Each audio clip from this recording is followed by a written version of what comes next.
नमस्कार मित्रांनो, मी राकेश आणि स्वागत आहे तुमचं आपल्या या साची राकेश व्लॉगवर। आजचा व्हिडिओ थोडा खास आहे कारण आपल्या या मागच्या व्हिडिओला तुम्ही दिलेला प्रतिसाद हा खूप भारी होता।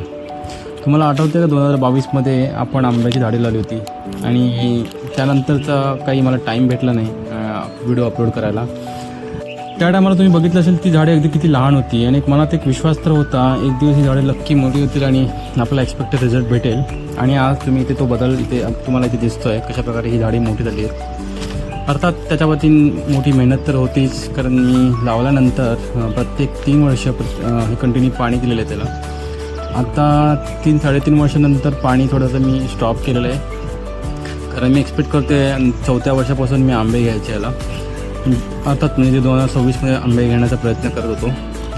तुम्ही पुढची व्हिडिओ पण बघाला, त्याच्यामध्ये मी आंबे कशा प्रकारे घेतले आहेत। हा व्हिडिओ जरा मी लेट टाकतो आहे, जरा म्हणजे खूपच लेट टाकतो आहे।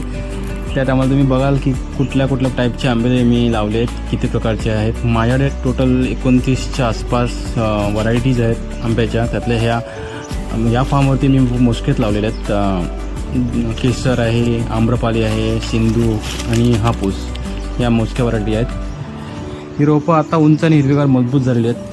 प्रत्येक झाड हा व्यवस्थित वाढलं आहे आणि बागेत एक वेगळी ऊर्जा दिसते। आता सांगायचं थोडक्यात म्हटलं तर झाडांची काळजी आपण अशी घेतलेली आहे की हिवाळा संपल्यानंतर दररोज ड्रीपनी पाणी देतो। पाणी एकदा मोजून दिलं जातं कारण हे ड्रीप इरिगेशन लावल्यामुळे पाणी थेट मुळांपर्यंत पोचतं आणि पाऊस सुरू होण्याअगोदीच 15 दिवस आधी पाणी पूर्णपणे बंद करतो। महिन्याला एकदा सेंद्रिय खत टाकतो आणि दर महिन्याला मी स्वतः एक फेरी मारतो फार्मवर, झाडांची स्थिती बघायला, निरीक्षण करायला आणि काही अडचण असेल तर लगेच तो उपाय करायला।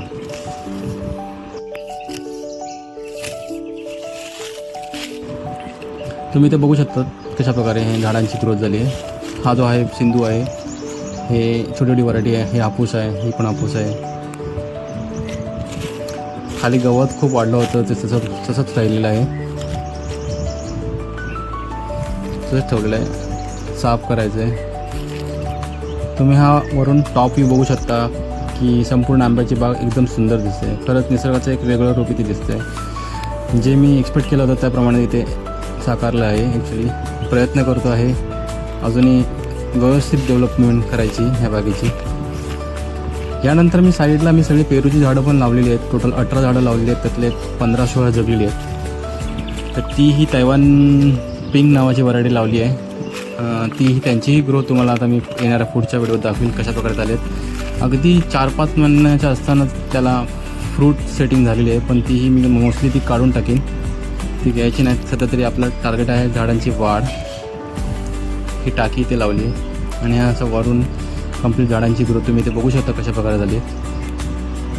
तर मंडळी, हा होता आंबा फार्मचा छोटासा प्रवास 2022 ते 2025 पर्यंतचा। 2026मध्ये मी आंबे कशा प्रकारे घेतले आहेत ते पाहण्यासाठी चॅनल लाईक आणि सबस्क्राईब नक्की करा। तर भेटूया पुढच्या भागात।